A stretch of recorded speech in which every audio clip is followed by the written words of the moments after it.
11 nuovi ricoveri in neppure 2 giorni. Le conseguenze dell'aumento dei contagi, in parte legati alle feste di Halloween, si ripercuotono sugli ospedali. Dai 51 ricoverati di sabato ai 62 di oggi, distribuiti tra le malattie infettive di Treviso, la medicina di Vittorio Veneto e l'ospedale di comunità, sempre di Vittorio, tutti con età compresa tra i 46 e i 91 anni. 2 i vaccinati con ciclo completo, gli altri o non lo sono o hanno effettuato una sola dose, come nel caso di 3 dei nuovi pazienti seguiti all'ospedale di comunità, tutti con una sola somministrazione di vaccino Moderna.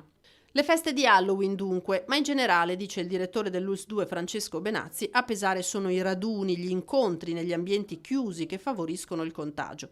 Occorre incentivare la vaccinazione e dopo Sarmede l'azienda sanitaria punta a ripetere l'esperienza in altri 3 centri in cui la percentuale di over 60 scoperti è ancora elevata: Fonte, Refrontolo e Santa Lucia di Piave.